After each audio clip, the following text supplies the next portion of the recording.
3 years ago, he believed he had lost his twin daughters forever. Then, unexpectedly, he found them singing on a bus. But the truth didn't just break his heart.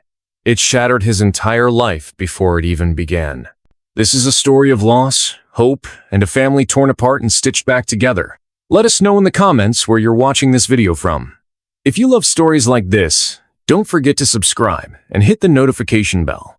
Now, take a deep breath and dive into the story. The first thing I noticed was the silence.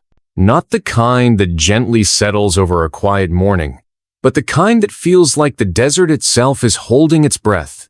I'd lived alone in the southeastern corner of Arizona for nearly 12 years, and I'd learned to read the land the way other men read the Bible. But that morning, something felt wrong.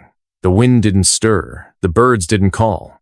Even my cattle, restless and dumb as they were, stood still like statues near the edge of the dry creek bed. Something was off. I was checking the fence line when I saw the movement. Just a flicker, low to the ground behind a tangle of sagebrush. I raised my rifle slowly, not ready to shoot, just ready to know. And that's when I saw him. A boy, small, maybe 7 or 8 years old, crouched low, his skin covered in dust and his shirt torn in a dozen places. His eyes, God help me, his eyes weren't the kind you'd ever forget. Wide, sunken, and far older than any child's eyes should be. He didn't speak when I approached. He just stared at me like a starving coyote would stare at a trap ready to run, but too weak to move.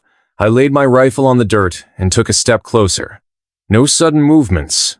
I reached into my coat and pulled out half a biscuit from the morning, stale and dry, but food nonetheless. I set it on a flat rock between us and stepped back. He didn't move at first. Just watched me, watched the biscuit, then back to me. Finally, he crawled forward and snatched it like it might disappear. He devoured it in 2 bites. I've never seen anyone eat like that. His hands shook. His lips were cracked and bleeding, and when he finished, he sat back and cried without making a sound. I knew then I couldn't just leave him. I didn't know who he was or where he came from, but he was somebody's child. And someone had left him to die out here, maybe more than one someone. He followed me back to the cabin on shaky legs. He didn't say a word. I tried talking to him, slow and gentle, but he just stared like he was still trying to decide if I was real. I gave him water. He drank too fast and vomited, then drank again slower. I heated up some beans and watched as he cradled the bowl like it was made of gold. Still, he didn't say a single word. But his eyes... those eyes stayed on me like they were trying to understand why I was helping him. That night, I laid him down on a cot by the fire. I gave him a blanket and watched as he curled into himself, his back turned. That's when I saw them red, raw marks across his back, whip scars, some still fresh. I didn't sleep much that night. By morning, he was still there. Still silent, but his breathing was easier. I set about my chores, keeping one eye on him. Around noon, he stood up and walked to the window. I thought he might bolt. He didn't.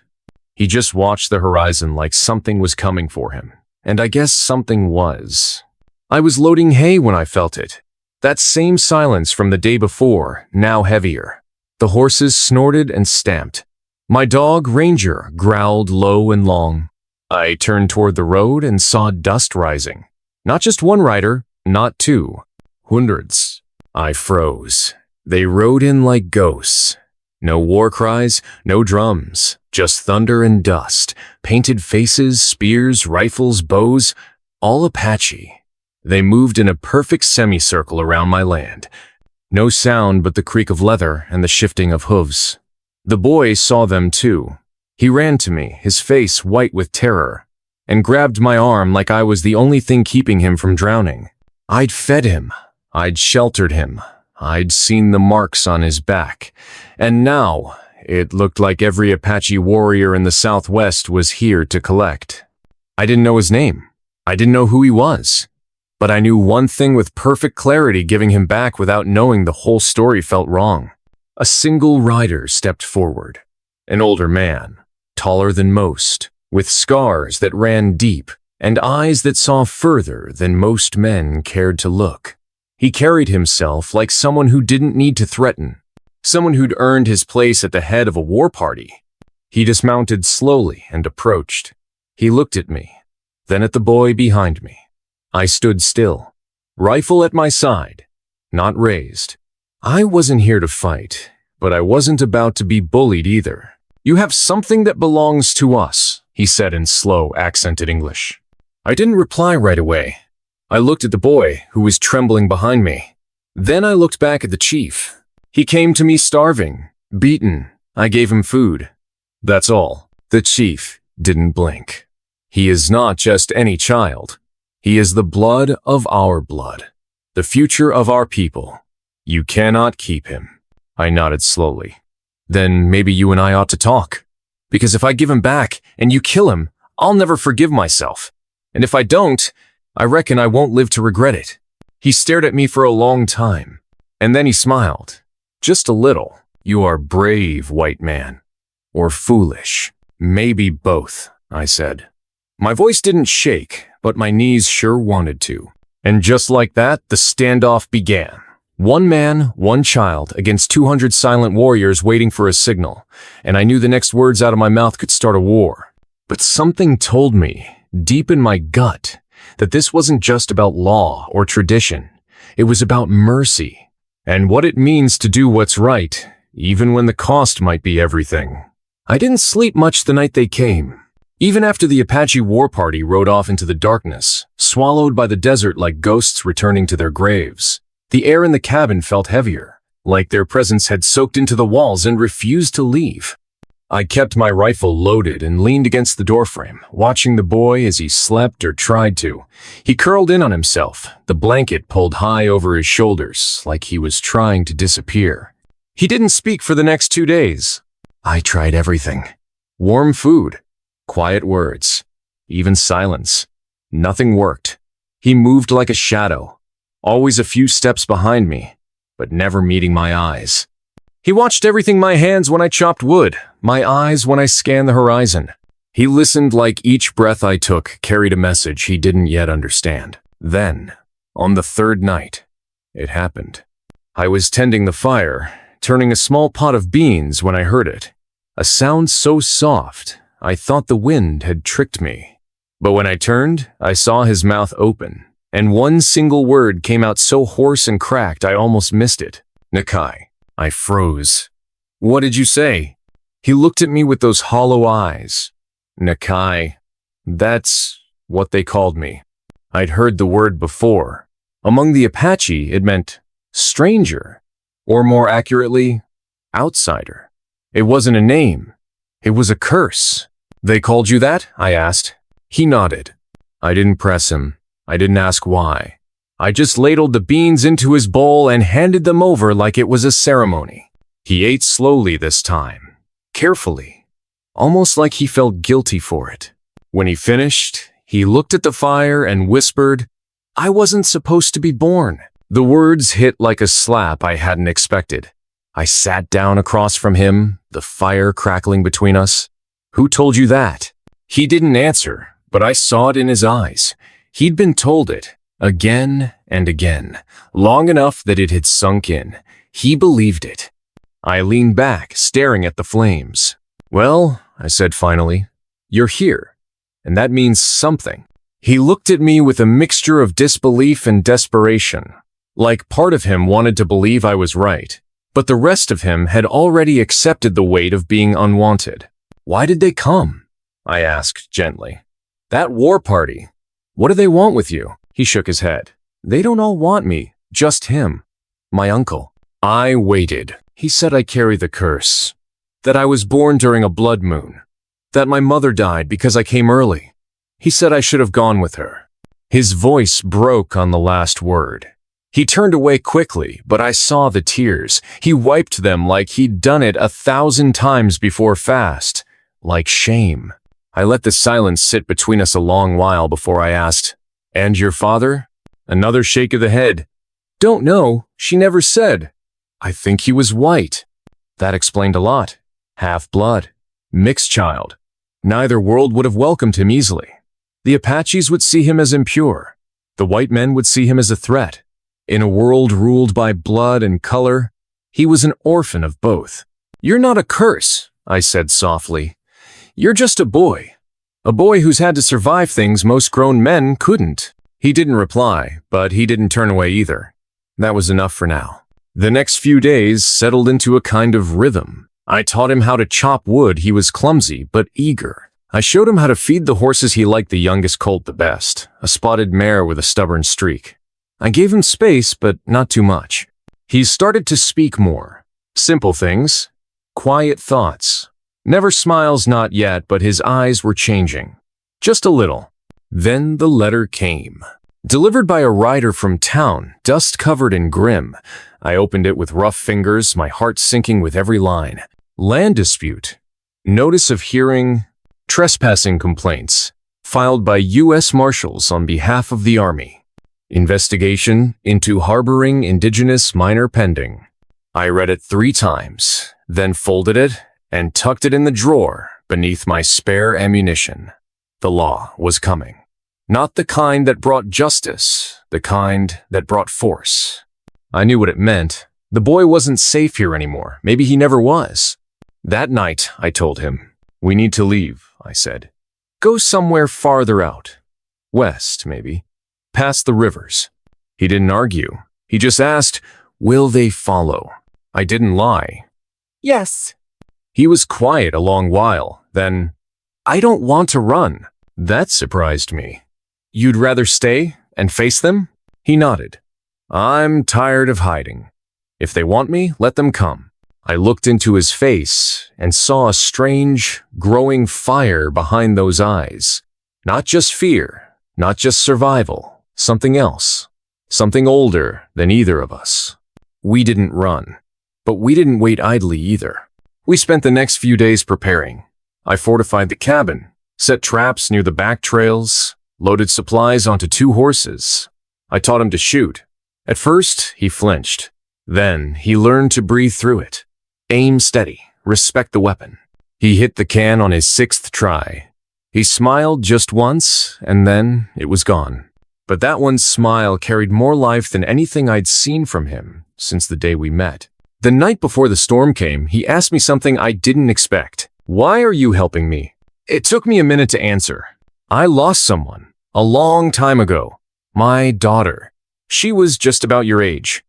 His eyes widened, and I felt my throat tighten. She died in the fire. Bandits came. I was out hunting.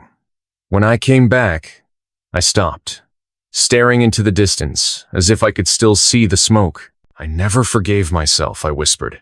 "You showed up out of nowhere, and I thought, maybe this is my second chance." He didn't say anything. He didn't need to.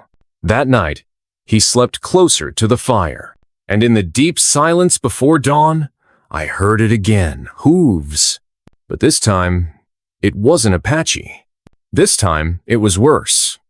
A dozen riders in gray dusters, faces I didn't recognize, U.S. Marshals or so their badges claimed, but their eyes held none of the law's clarity. Just greed and hate, and that strange hunger men get when they believe they're on the side of something bigger than conscience. They dismounted like they owned the world, and knocked once before kicking the door in. I stood between them and the boy. Their leader, a man with a deep scar across his neck and breath that stank of whiskey, sneered at me. "You harboring a half-breed, old man?" I said nothing. He looked past me and saw the boy. "There he is. That little mongrel's worth $500 to the Army? Dead or alive?" The boy didn't flinch. I raised my rifle. 10 guns rose in reply. The man laughed. "You want to die for him?" I didn't answer. He raised his hand. And that's when the arrow came, straight through his wrist. He screamed and dropped his pistol, blood spraying across the doorframe. Behind them, from the ridges, the Apaches were waiting, watching, and they just made their move. The arrow was so fast, I barely saw it. 1 second, the scarred marshal had his hand raised like a conductor, ready to cue the final note the next. His wrist exploded in a spray of blood and bone. His scream shattered the silence, ripping through the valley like a wounded animal's howl. His pistol clattered to the wooden planks. The boy flinched behind me, but he didn't run. I didn't either. I've lived through ambushes before. I know the rhythm of chaos. The beat of adrenaline, the sharp sting of gunpowder in the air, the way time bends when death is only seconds away. But this was different. Because I wasn't just protecting myself this time. And the Apaches weren't attacking us. They were protecting him. The marshals wheeled around, trying to locate the shooter. Another arrow whistled down from the ridge, striking the hat clean off the head of a man with a tobacco-stained beard. He dove for cover, swearing loudly, and that's when the rest of the marshals opened fire blindly, stupidly, into the rocks above. I dropped to one knee, shielding the boy behind a split log post and scanning the ridges. I counted at least 6 Apache warriors, stationed like sentinels across the high ground. I recognized the one at the center, the old man from before. The one with the scars and the eyes that saw too much. But this time, he didn't come to talk.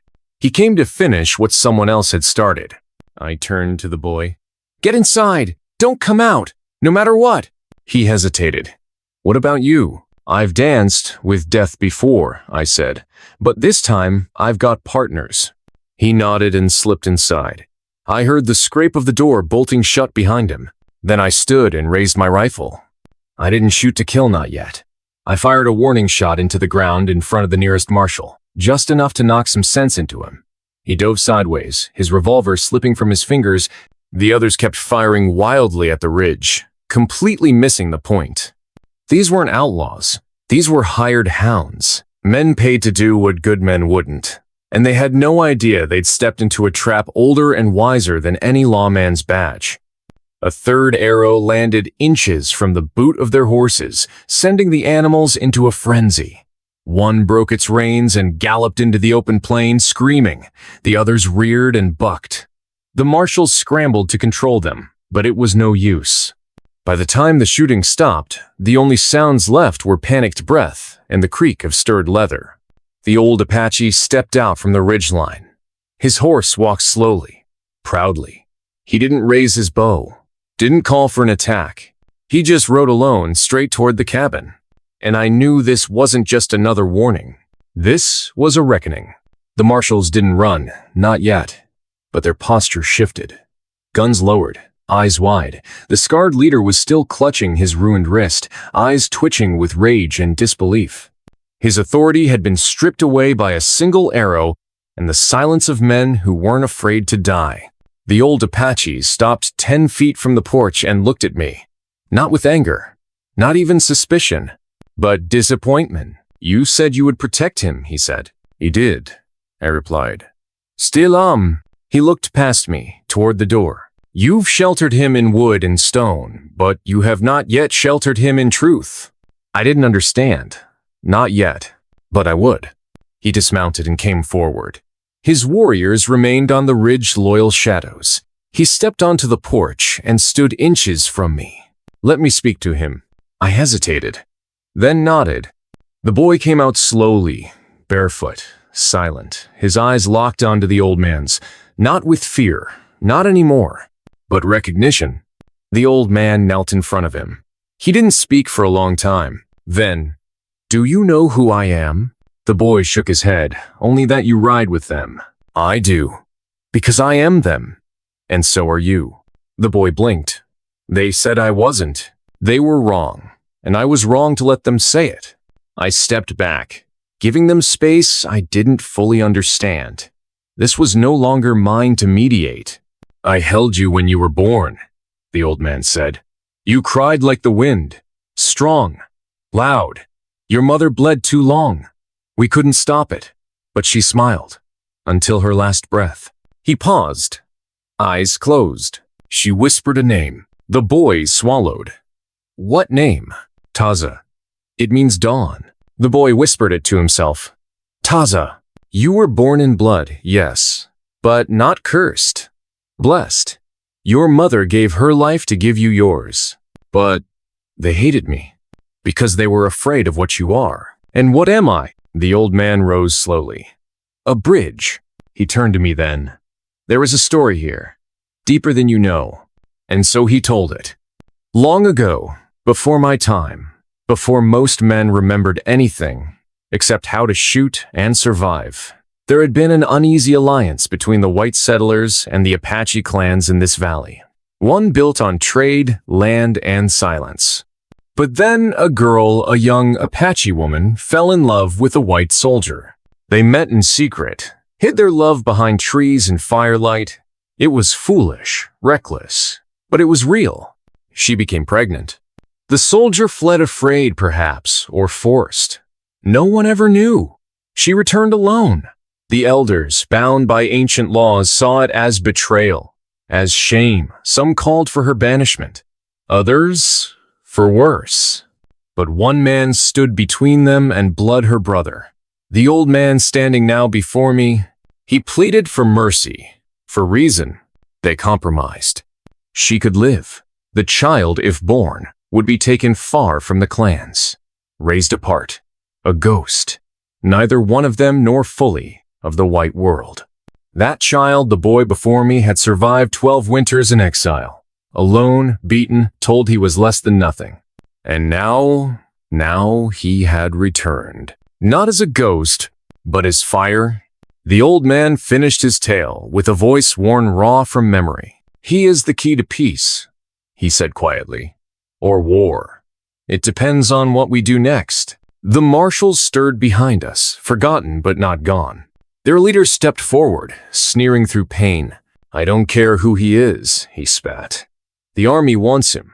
You stand in our way, you'll burn with him. I raised my rifle, so burn us. He went for his gun. He never touched it. One shot. Clean. Mine. He dropped like a sack of flour, jaw slack, eyes wide. The others froze. The boy didn't flinch. I turned to the remaining marshals. Go back. Tell them whatever you want, but don't come here again. One of them nodded. The rest slowly backed toward their horses. No one retrieved the body. They rode off without another word. The dust swallowed them. That night, the fire burned low. The boy Taza sat beside me, eyes fixed on the stars. You really shot him, he said quietly. I did. Why? Because he didn't see you. He looked confused. I'm right here. I smiled. Not like that. He saw you as a bounty, a problem, not as a person. Taza looked away. They all see me like that. Not all, I said. He didn't answer, but he leaned a little closer, just enough. The old man stood at the edge of the porch, staring into the dark. There are more coming, he said. Not just the marshals. Others.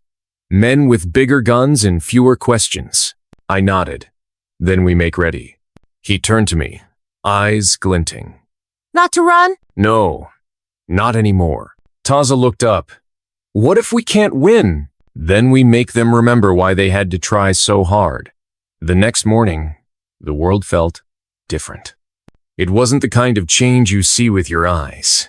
Not a storm rolling in or dust kicked up from a gallop. It was quieter than that. Like the ground itself was listening, waiting. There was a stillness in the soil that seemed to say this land remembers. It remembers blood. It remembers betrayal. And it remembers when men forget who they are. I stepped outside and saw Taza already awake. He stood barefoot on the frost-bitten grass, eyes closed, palms raised slightly like he was listening to the wind. The old man, his uncle, though neither of them had said the word, watched from a distance, arms crossed. Sleep all right? I asked. Taza nodded. The air was loud. I raised an eyebrow. Loud? He tapped his chest. In here! Dreams! I didn't press. Not yet. We spent the morning preparing for the inevitable. The marshals may have retreated, but their kind never left quietly for long. There were whispers that a detachment of Union soldiers not far from deserters really had taken to cleansing disputed lands for railroad interests. The boy was a liability to anyone trying to draw clean lines across stolen dirt. We dug trenches, reinforced the cabin's outer walls with sandbags and logs, set up lookout points near the tree line. The Apaches, silent, tireless, worked beside us. No orders needed. No questions asked. It was the first time I'd ever fought beside men who didn't care who gave the orders, only why the fight mattered. Taza stayed close, asking questions I wasn't sure how to answer. How far can a man run before he stops being himself? Is blood more important than kindness? Would you have taken me in if I looked more like them? That one hurt. I didn't lie. I don't know. I hope so. But I'm not proud enough to pretend certainty. He nodded like he understood. But silence followed us for a while after that. By noon, the sun beat down hard and harsh. I sat with the old Apache near the well.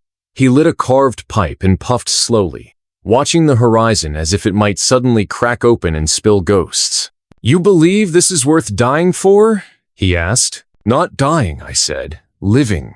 He deserves a chance." The old man studied me. "You think you're saving him, but he's not the one who needs saving." I said nothing. "Your hands shake at night," he continued. "I hear it. You don't scream, but your breath changes. You sweat in the cold. You carry shame, old shame, and you treat it like armor. But it's not. It's rust." I stared into the dust, unsure whether to be angry or grateful. Maybe both. "He reminds you of someone," he added. "My daughter," I said. "Emily. She died?" I nodded. "Raiders. Fire. I wasn't there. And so you see him and wonder if it's punishment or mercy." I looked at him sharply. "You read minds?" "No," he said with the faintest smile. "Just men." That evening, the boy found a place beneath the cottonwood tree and began stacking stones in a small, deliberate tower. One by one, he placed them. I watched from a distance until I couldn't resist. "What's it for?" I asked.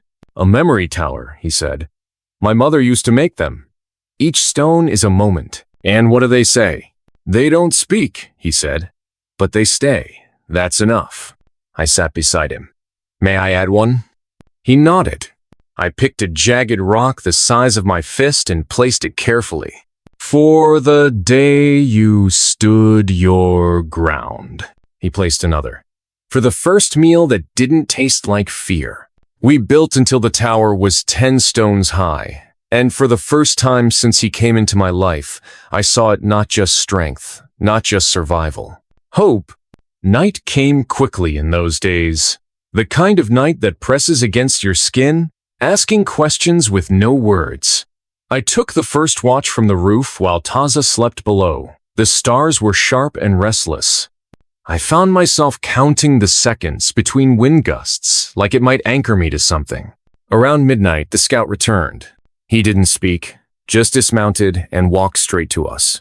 The old man met him halfway, and I followed. "They're close," the scout said. 3 wagons, 15, maybe 20 men. Uniforms, guns, 2 days out. And they know he's here? They know someone is. That was enough. The old man turned to me. "We can disappear into the hills. Take him somewhere they won't follow." I shook my head. "If we run now, we teach him that hiding is the only way forward. He needs to learn to stand. He is not ready." "Neither was I said. "But he's learning faster than anyone I've seen." Taza stood behind us. He had heard everything. "I'm not afraid," he said. His voice didn't shake. His hands didn't tremble. "I'm tired of living like smoke. I want to be something solid." The old man looked at him long and hard, then nodded once. "Then we prepare not just to survive," he said. "We prepare to be remembered." The next day we trained, not with guns not only. The Apaches taught Taza how to move without being seen, how to read shadows on the ground like ink on parchment, how to hear footsteps in silence. I showed him how to fire with calm, how to reload without panic, how to breathe through fear. He listened. He learned. Faster than anyone I've ever seen. That afternoon, I found him standing at the edge of the ravine, the wind tearing through his hair, his posture strong. Not like a child. Not anymore. "When this is over," he said, "what happens to us?" "What do you mean? I don't belong here. Not with them. Not with you. I'm just the boy between fires." I wanted to say something wise, something final, but all I could offer was the truth. "Then maybe it's time to stop standing between them." "Then where?" "In front." He didn't answer. But he didn't argue either. That night, we lit no fires. The Apaches took turns watching from the high cliffs. I sat on the porch with Taza, sharpening my knife. He held a bow across his lap, fingers tracing the grain. "If I don't make it," he said suddenly, "bury me by the cottonwood. You'll make it. But if I don't," I stopped him, "then I'll make sure the world remembers you. Not as a mistake, not as a curse, but as a boy who became more than what they said he could be."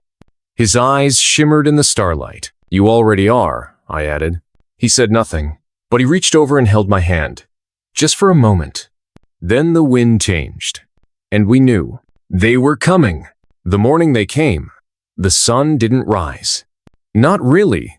It tried. You could see the light pressing against the horizon, that pale orange hunger trying to spill over the rim of the world, but it was smothered. Clouds rolled in thick and gray, heavy with dust and smoke from somewhere we couldn't yet see. The wind was wrong too. It didn't whistle or howl. It listened, like it knew something we didn't. Taza was already awake when I stepped out. He stood by the cottonwood again, but this time he wasn't stacking stones. He held the knife I gave him, small but sharp, and carved slow lines into the bark of the tree. "They'll be here by midday," I said quietly. He nodded without turning around. "You scared?" He thought a moment. "Not scared of dying," he said. "Just scared of dying before I matter." That sentence cracked something inside me. Something I'd kept buried under layers of age and guilt and gunpowder. The idea that a boy no older than 13 had to wonder if the world would even notice his absence. "I'd notice," I said. He finally turned. "That's why I want to fight." I didn't try to stop him. We had 3 hours, maybe less. The Apaches moved like water over the rocks. No wasted steps, no raised voices. They blended into the cliffs and brush as if they'd been born there, because most of them had. I'd fought beside soldiers who carried more metal than sense, but these men, they were part of the land. We didn't have numbers. Maybe 16 of us, all told. But we had purpose. And sometimes, that's enough. I posted myself near the front porch, rifle loaded, nerves quiet. Taza took a position on the cabin's south wall, hidden behind a barricade of sandbags. He had a bow in hand, quiver beside him, and the old man had given him a charm to wear around his neck, a small circle carved from bone. "For courage," he said. "Not to give it, to remind him it's already there." The boy nodded and tucked it beneath his shirt. We heard them before we saw them. "Hooves, wheels," shouted orders. Then, from the ridge, dust. Thick, ugly clouds of it rising from the road like the earth had started bleeding smoke. 3 wagons, just like the scout had said, each one armored with makeshift iron panels. Soldiers rode alongside on horseback, maybe 15 in total, all armed, faces hidden behind scarves and shaded hats. One of them carried a flag. But it wasn't the U.S. flag. It was black. No symbols. Just black. No quarter. No mercy. The lead wagon stopped 100 yards out. A man stepped down, tall, thin, wearing a long duster and a broad-brimmed hat. His face was weathered, but his eyes were pale and cruel, like glass that had seen too many fires. He didn't speak at first, just looked around slowly, measuring. Finally, he cupped his hands. "You in the cabin?" His voice was dry thunder, cold and confident. "You're harboring a fugitive." He didn't move. "We've been authorized by both federal and private interests to remove that threat with force, if necessary. Step aside, and we won't kill you." Still, he didn't move. Behind me, I heard Taza whisper, "He's lying." Of course he was. The first shot came from the ridge. An Apache sniper, posted in a crevice, sent a bullet clean through the hat of the man standing beside the leader. The man dropped like a stone dead before he hit the dirt. Chows followed. Gunfire exploded in every direction. Dust flew, horses screamed, men ducked and scattered. I fired from my perch, aiming low. Kneecaps, shoulders. I didn't need to kill everyone, I needed to buy time. Taza let loose his first arrow. It struck a rider square in the thigh, knocking him off his horse. He cried out, but Taza was already knocking another. The old man moved like smoke through the trees, knife in hand, silent and deadly. He took down 2 soldiers before they even knew he was there. But they had numbers. And dynamite. The first explosion rocked the west wall of the cabin. Smoke poured out in thick, choking columns. I heard the roof groan. "Taza!" I shouted. "I'm okay," he answered through the smoke. I dropped down beside him, coughing. "They're trying to collapse the structure." He nodded, already moving to reposition. "We need to draw them in." I stared at him. "You're not a soldier." "No," he said. "But I'm done being a target." We rigged the front door with a line of fire bottles. If they charged, we'd light them up. But they were smarter than that. One of the wagons began to circle, flanking east. They were trying to box us in. That meant they weren't here for destruction, not only. They wanted him, alive. I looked at Taza. He was trembling now, but not with fear, with rage. "I want to go to them," he said suddenly. "What?" "I want to face them, talk. They won't listen. Then I'll make them." It was madness, but then again so was hope. We made a plan. While I drew fire from the south, Taza and the old man would circle behind the eastern ridge, where the wagon was slowest. They'd use the terrain, the gullies and brush to get close. Not to fight, not yet. To speak. To challenge. I covered their movement, firing every few seconds to keep the soldiers pinned. Bullets whined past my head like angry bees. One clipped the wooden beam beside me. Another shattered a lantern behind me. But they never hit me. Then I saw it. Taza, standing tall, 15 yards from the eastern flank. Alone. No weapon drawn. Just his voice. "I'm the one you came for," he shouted. "So come and get me, if you think you can." It was madness. And brilliance. They froze. A dozen guns trained on him, but no one fired. Because he was a child. Because part of them, even the cruelest, remembered shame. The leader stepped forward. "Boy," he called. "What are you?" Taza didn't hesitate. "I'm the one your ancestors tried to erase. The one your records forgot. I am Apache. I am white. I am not a mistake." The man sneered. "You're a mistake of nature. A mix of filth and failure. And the world's better off without you." Taza raised his chin. "Then, come finish it." And as the man stepped forward, gun raised, the old man struck. A knife from the brush. Swift. Final. The leader dropped. Eyes wide. And the spell broke. Gunfire again. But now confusion. Disarray. Without leadership, they fractured. We pushed back. Hard. The Apaches surged from the ridge. I fired until my shoulder ached. Taza fought beside me not just to survive, but to be seen. It ended with smoke and blood. 5 soldiers dead. 6 fled. 3 surrendered. We let them live. Because we weren't like them. Because Taza wasn't like them. He stood over the body of the man who had called him filth. He didn't speak, just stared. Then, finally, he said, "He died angry." I stepped beside him. "That's not how you'll die." He looked at me. "How will I die?" I placed a hand on his shoulder. Yuldi remembered. That night, the sky finally opened. Rain poured across the land in long, heavy sheets. It soaked the blood. It quieted the ash. And it baptized us all. Taza sat beside the fire, silent. The old man approached and said, "Your name means dawn." Taza nodded. "Then maybe this is my beginning." The old man smiled. "Or the world's." The morning after the battle smelled like wet iron and old smoke. Nothing burns quite like wood soaked in blood. Taza stood by the ash heap where the front wall used to be. The fire had taken part of the cabin, but the rain had stopped it from swallowing everything.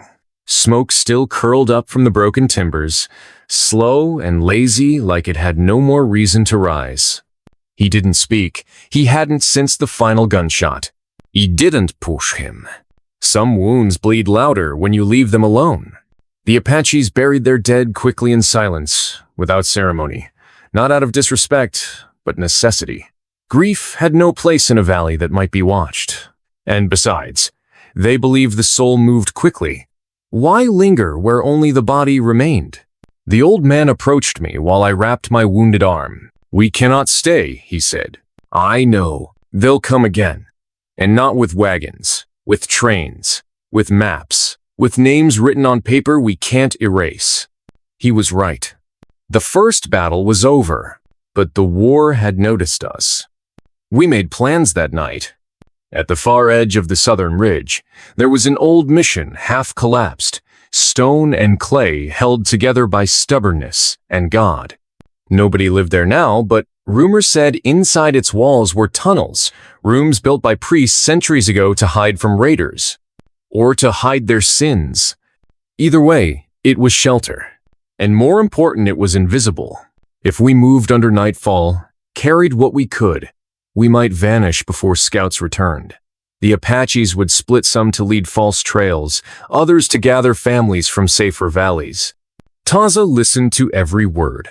He still hadn't spoken, but his hands never stopped moving, sharpening the arrowheads, polishing the blade I gave him, stitching the old charm tighter to his shirt collar. It wasn't just preparation. It was transformation.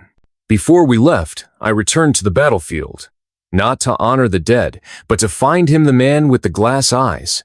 He was already buried, but the old man had taken what was useful from his coat: a satchel, a journal, a few maps.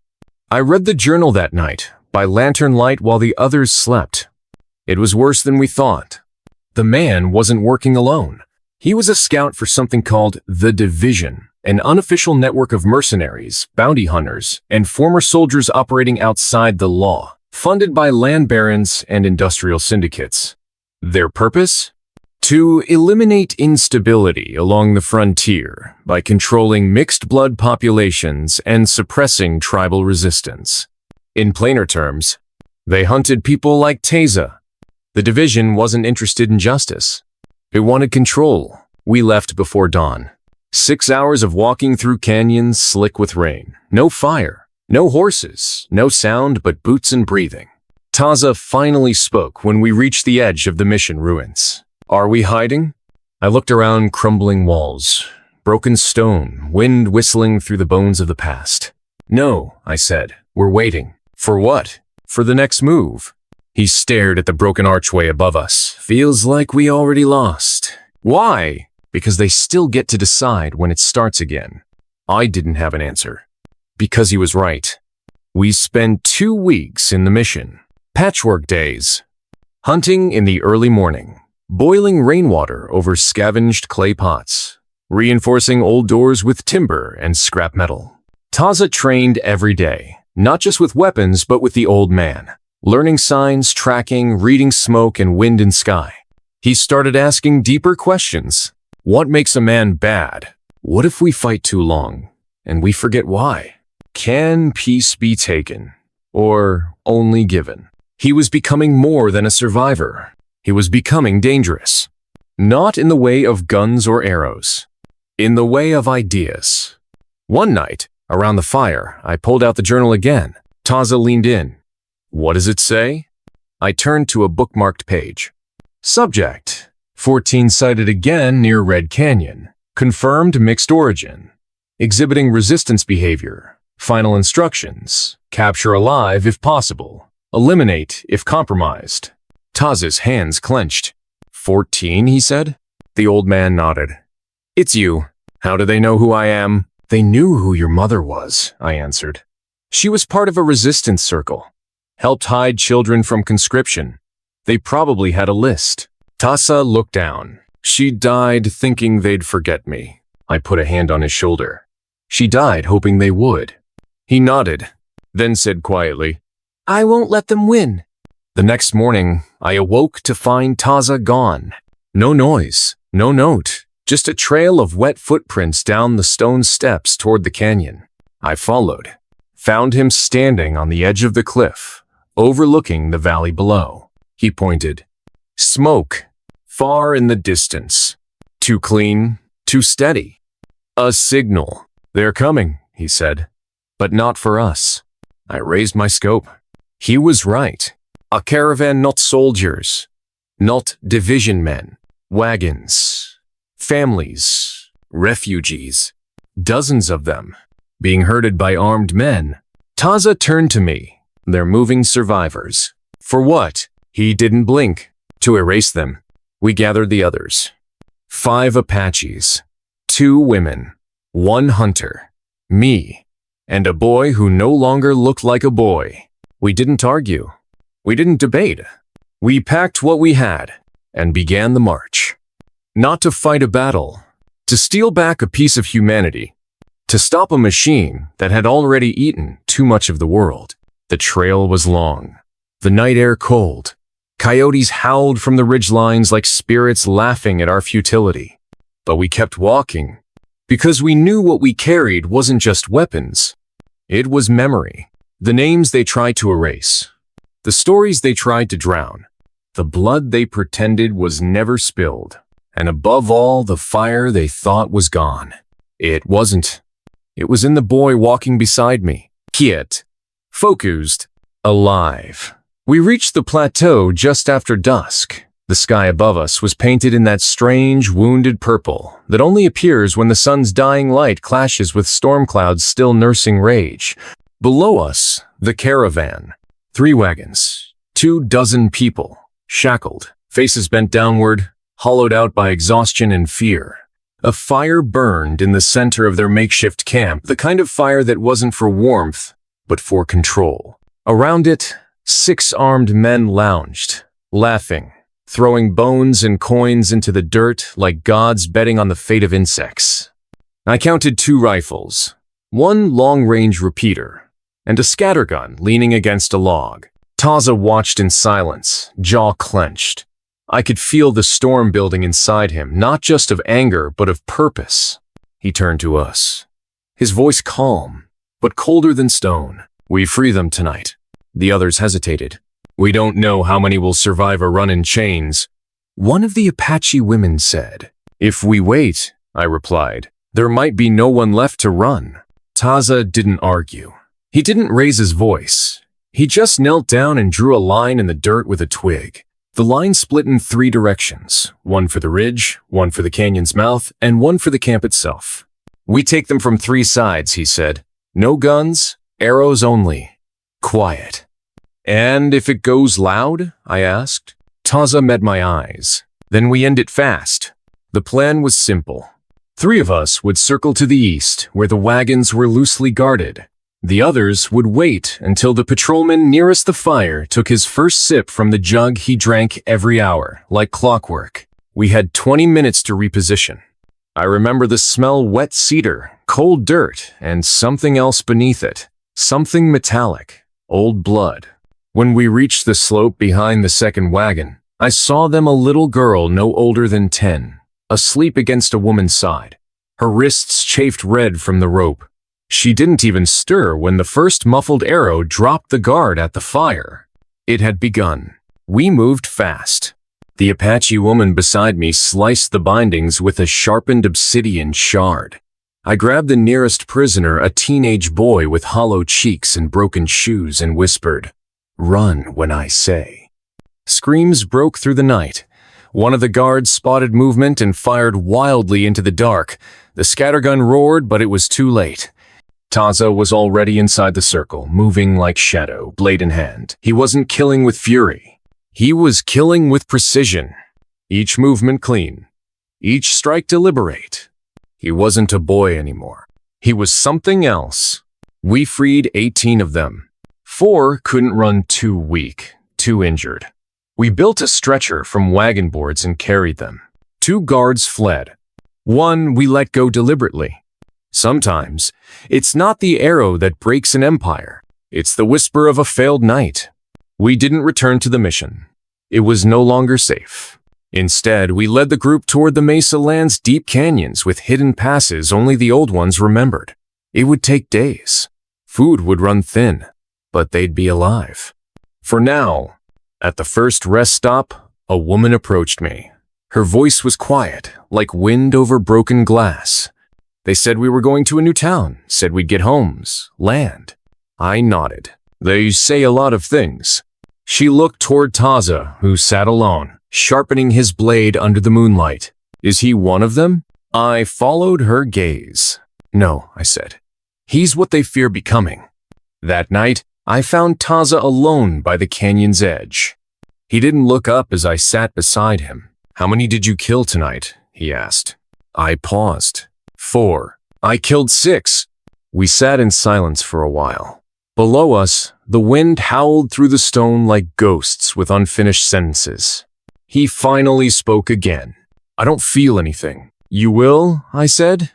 Just not tonight. I'm not sure I want to.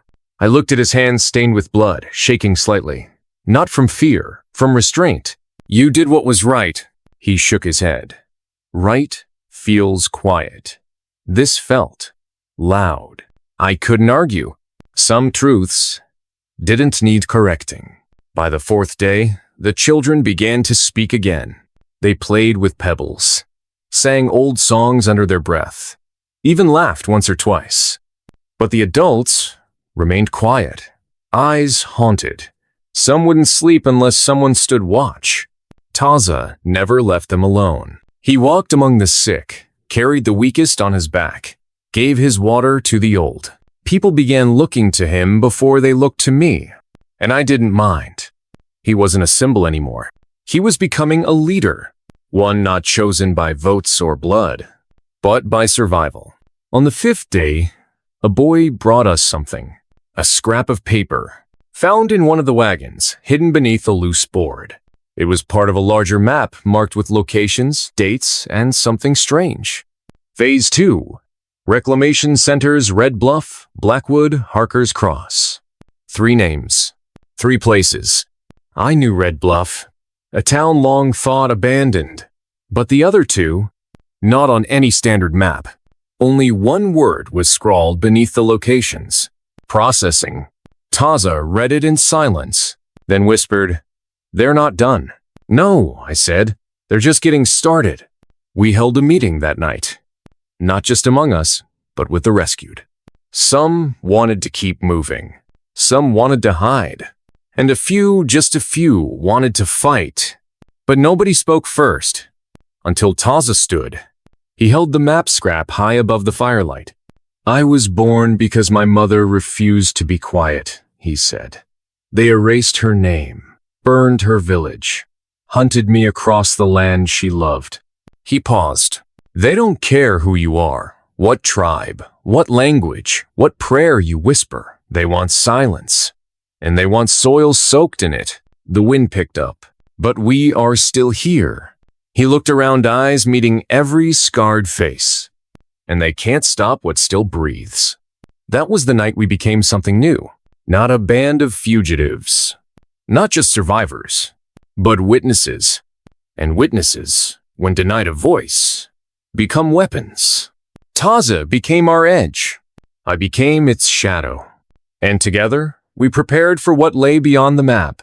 Because war was no longer coming. It had already started. And this time, we wouldn't run. We would answer. We reached Red Bluff under cloud cover, our faces hidden, our names left behind on the trail. It wasn't a town anymore. It was a fortress. Not with walls, but with silence. Too clean. Too quiet. Too watched. A railroad split the old town center, where a line of buildings stood like broken teeth. But none were abandoned, not truly. Fresh horses in the stables, chimneys that breathed. And in the distance, smoke. Thick, black smoke that didn't rise from chimneys, but from chimneys shaped like factory stacks. Taza stood beside me at the ridge. They turned it into a facility, I said. No, he replied, voice bitter. They turned it into a machine. We waited until night. One of our scouts, Elias, a former freight runner turned guide, volunteered to sneak into the outskirts. He didn't come back. Instead, what returned was a dog, matted fur, bleeding paws, and around its neck, a scrap of Elias's coat. Taza didn't speak. He just tied the cloth to his belt. Then he pointed toward the central barn. Tonight, we go in. We split into 3 groups again. But this time, it wasn't for a rescue. It was to understand. What we found broke that understanding to pieces. I entered through the old sheriff's office. The windows were boarded, but the door wasn't even locked. Inside, files. Thousands. Stacked and labeled in triplicate. Names, origins, productivity index, defiance rating, resource utility score. It wasn't just slavery. It was science. They were measuring how much a person was worth, how much they could extract before the soul inside collapsed. Some names were crossed out. Others were tagged with codes. PRB3, process complete. PRB12, re-education scheduled. PRB15, unresponsive, terminated. That last word terminated was stamped in red, like it was just another budget item. Taza and the others found worse. The barn was no barn. Beneath the straw floorboards, an elevator descended into a chamber lit by humming lights. The walls were cement, reinforced with steel. Electric cables ran like veins, and in the center, cages. 10 of them, each filled with men, women, children, some alive, some not.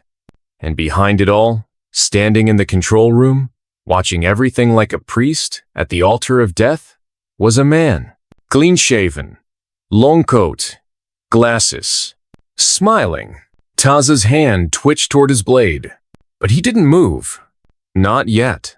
We retreated before dawn. Didn't lose anyone, not yet. But something changed in Taza that night. Not his resolve. His mercy. We met in the ravine 3 miles east. Everyone sat quiet. The children we'd rescued now knew what the adults feared to name. They were building something bigger than we imagined. A network. Not just Red Bluff. Blackwood. Harker's Cross. Maybe more. A system. And systems don't break from the outside. They rot from within. That's when Jonah spoke. He'd been quiet most of the journey. A large man, former miner, muscles like tree trunks and eyes that never blinked when they spoke of fire. "I can get us in," he said. We all looked up. "Worked Red Bluff as a supplier," he continued. "They remember my face. I can walk through the gate. Distract them. Let you slip in." Taza narrowed his eyes. Why help now? Jonah's jaw clenched. His voice cracked for the first time. "My wife and boy are still inside." Silence followed, and then Taza gave a single nod. We prepared for 2 days. Built crude explosives, sharpened blades, carved notches into rifles to keep their aim true. This wasn't just infiltration anymore. It was assault.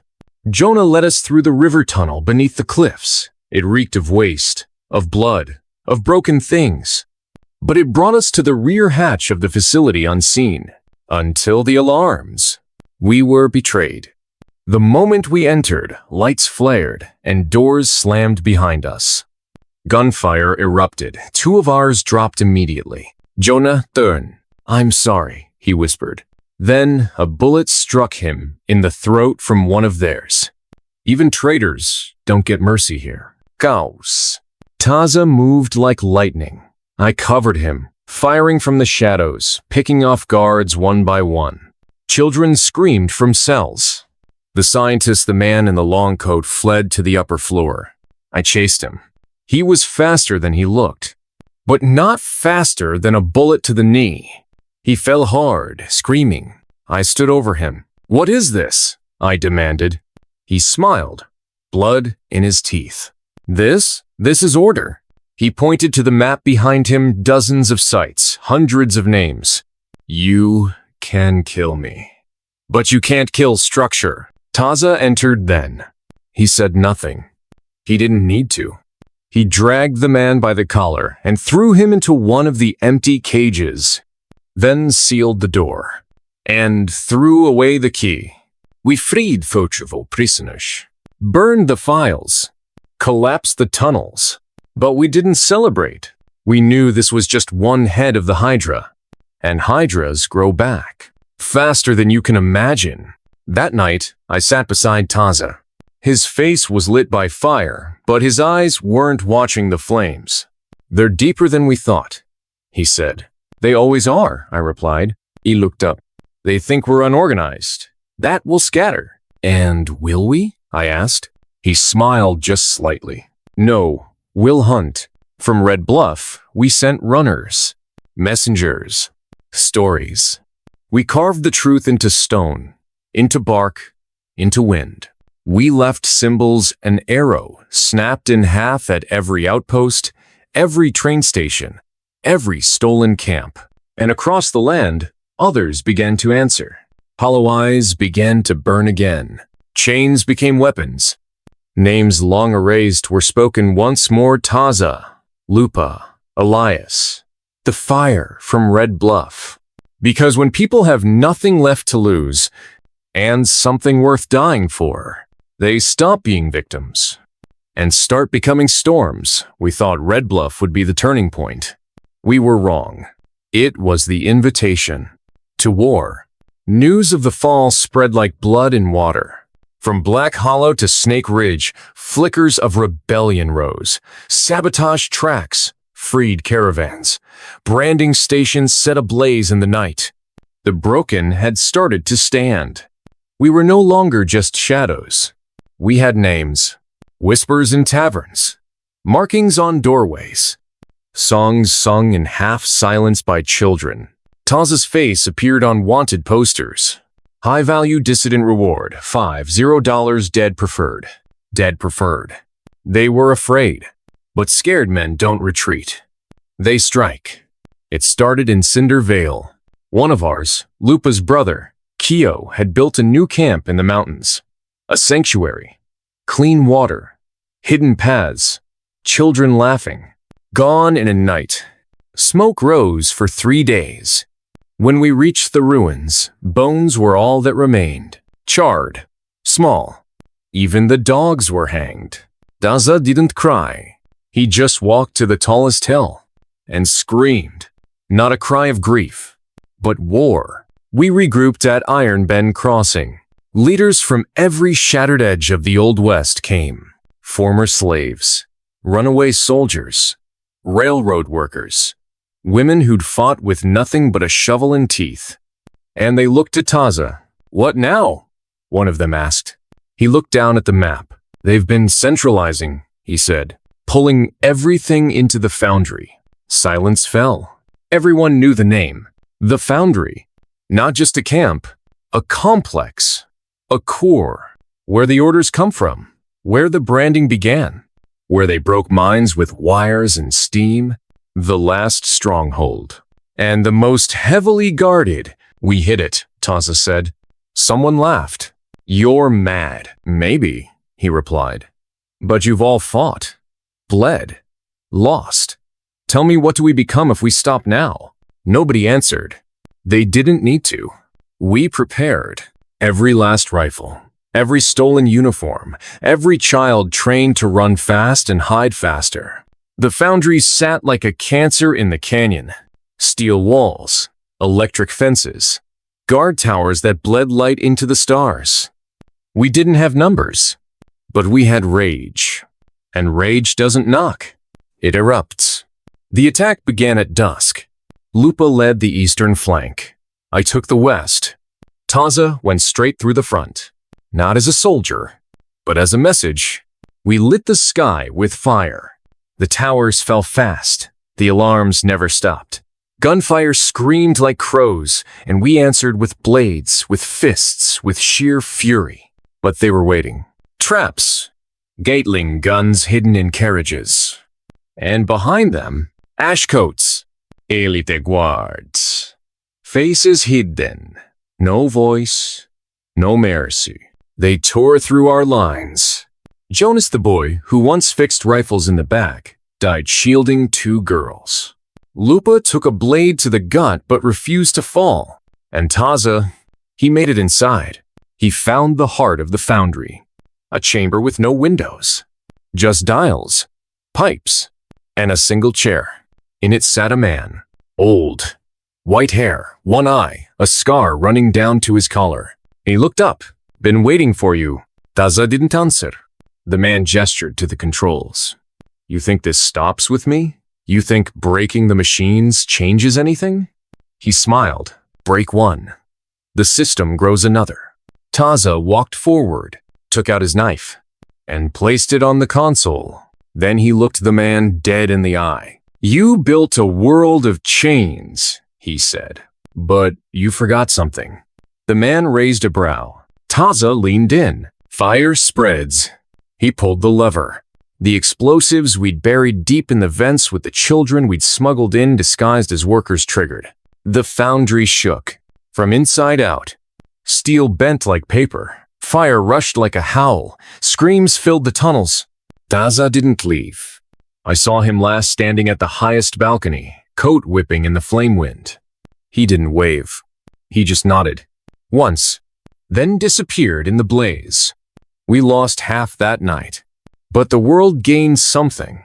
A spark that wouldn't go out. Now they speak his name like a ghost story. Children carve his mark into tree bark. Men whisper it when they march. And every fire in every camp, even the smallest cooking flame, burns a little brighter now. Because they know he lit the last fire, and we carry the smoke. The fire had swallowed the foundry whole. But fire, like grief, doesn't end. It transforms. Days after the blaze, silence stretched over the valley like a shroud. No birds sang. No wind stirred the dust. Only the echoes of battle, distant, restless, haunted the air. I found Taza on the ridge, overlooking the smoldering ruins. He was no longer the boy who had once clung to a turquoise pendant. He was a shadow forged in flame. His eyes, cold embers, held a weight that no child should bear. He turned to me. "We won the night," he said softly. "But the day is still ours to fight for." The attack had broken the spine of their operation, but it had cost us everything. Half of our people lost, our families torn apart, our homes burned. And yet, in the ashes, something else grew. A seed. That seed was hope. Taza gathered what remained of us. Around the campfire, faces marked by loss, but lit by determination. He spoke without hesitation. "This is not the end."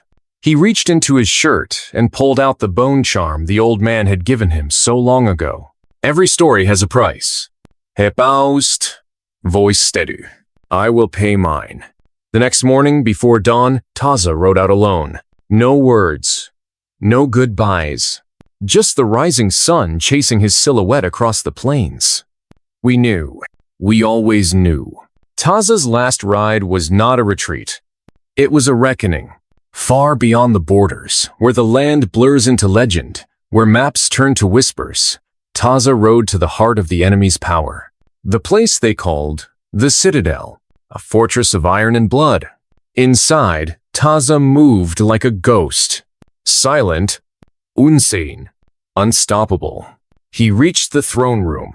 The man who had once sat behind the console in the foundry was waiting. Older now, weaker in body, but with a mind sharpened by decades of cruelty. "You again," the man sneered. "This ends today." Taza didn't flinch. A fight unlike any before erupted. Steel clashed with steel. Words turned to roars. Taza fought not just with his blade, but with every memory, every name, every face stolen from the world. The battle ended with Taza's blade piercing the tyrant's heart. But as the man fell, a trap was sprung. The Citadel's foundations shook. Explosives detonated. Taza's last moments were a testament. He carried the weight of the fallen as he raced against the collapse. The ground cracked beneath him. The sky burned above. And with one final breath, he leapt from the burning fortress into the unknown. We found only ashes where he had stood. But legends are not born from flesh alone. They are forged in the fire of sacrifice. Back at camp, the survivors gathered. Taza's name became a rallying cry. Not for vengeance. Not for hatred. For freedom. For the right to live. Years passed. The land slowly healed. Stories of Taza traveled far beyond the canyons and deserts. Children grew up learning of the boy who became a storm that burned so fiercely the darkness could not swallow it. And every night, when the wind whispers through the trees, when the fire crackles in the hearth, When a lone rider gallops across the horizon, we remember, we fight, we live. Because the last ride was never just his. It is ours. If you were in the main character's place, would you fight the same battle? Share your thoughts with us in the comments below. Don't forget to like the video and make sure to explore the other videos on your screen. Thanks for watching.